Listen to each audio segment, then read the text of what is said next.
Sebagai anak muda, sloganku adalah tiada hari tanpa scrolling.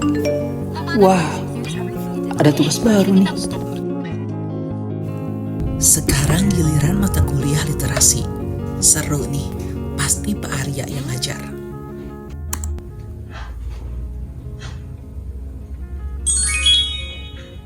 Selama berabad-abad, ilmu pengetahuan dibangun atas dasar ketelitian, lembar demi lembar buku dibaca dengan penuh kesadaran. Tetapi hari ini, satu gerakan telunjuk, jutaan informasi mendatangi kalian dalam hitungan milidetik. Kalian tidak lagi membaca. Kita ini semua diserbu. Jari jemari kita seakan bergerak Lebih cepat daripada logika berpikir kita sendiri. Hai, aku Mato, mahasiswa semester 6 yang sehari-hari berada di depan layar laptop karena harus berkuliah secara daring. Dan sindiran Pak Arya barusan benar-benar kena di aku. Tadi pagi bangun tidur, aku hampir menyebarkan berita politik provokatif ke grup angkatan. Dan sebagai mahasiswa yang berkuliah secara daring, rasa-rasanya aku diserbu oleh berita disinformasi atau hoax setiap harinya. Dan ya, terkadang responsku lebih cepat daripada aku berpikir terlebih dahulu. Hasil program for International Student Assessment atau PISA tahun 2022 menunjukkan Bahwa skor literasi membaca Indonesia bagi pelajar masih berada di bawah rata-rata global atau tertahan pada level rendah.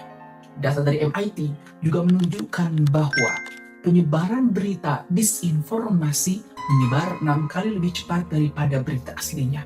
Mengapa semua fakta ini terjadi? Karena nyatanya kita semua masih lemah dalam 4 pilar literasi digital. 4 pilar literasi digital? Apakah literasi digital itu memang tidak hanya sebatas jago buka Zoom, mengedit dokumen, dan mengakses internet saja? pertama, digital skills, keterampilan teknis menggunakan perangkat dan jaringan.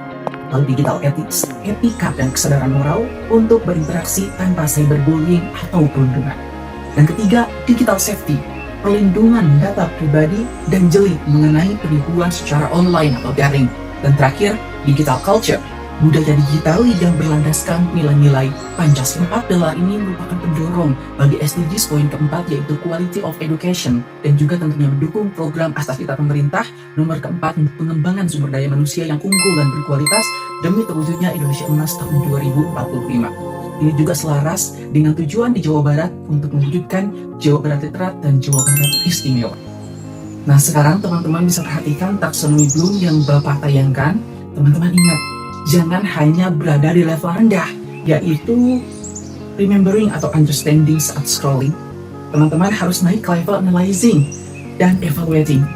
Dan di deskripsi video ini ada 10 berita digital atau online yang Bapak sudah cari, dan silakan teman-teman evaluasi dan analisis apakah berita-berita tersebut termasuk ke dalam berita fakta, opini, atau bahkan berita palsu. Nah, mumpung tugas kuliah daring lagi senggang, langsung saja aku unduh dokumennya. Oke, sudah dapat. Sekarang saatnya menerapkan prinsip 4C. Critical thinking untuk menguji data, creativity dalam melacak fakta, collaboration dan communication untuk menyusun laporannya. Mari kita bedah. Artikel 1. Minum ramuan ini dijamin sembuhkan semua penyakit dalam 24 jam. Sebentar. Jika dibaca lebih seksama, ditinjau dari pilar digital safety dan digital ethics, artikel ini jelas tidak valid. Tidak ada sertifikasi uji klinis maupun identitas dokter terdaftar. Ini cuma klaim provokatif. Dan jelas, ini adalah berita palsu atau hoax. Artikel 2. Data BPS, Indeks Pembangunan Manusia IPM Jawa Barat meningkat.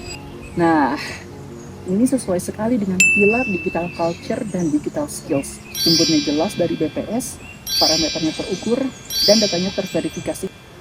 Fakta valid. Jika kalian berhasil mengevaluasinya, kalian akan sadar Astagfirullah dan Indonesia Emas 2045 tidak akan pernah tercapai dengan jari jemari yang asal share. Dan itulah esensi dari Jawa Barat istimewa. Istimewa karena masyarakatnya dan generasi mudanya literat, pandai dalam bermedia digital. Ingat rumusnya, Stop, investigate, find, trash. Sebelum jempolmu menyentuh tombol share, ingat, jempolmu adalah filter pertamamu. Think before you link. Mari wujudkan Jawa Barat Literat, Jawa Barat Istimewa menuju Indonesia Emas tahun 2045.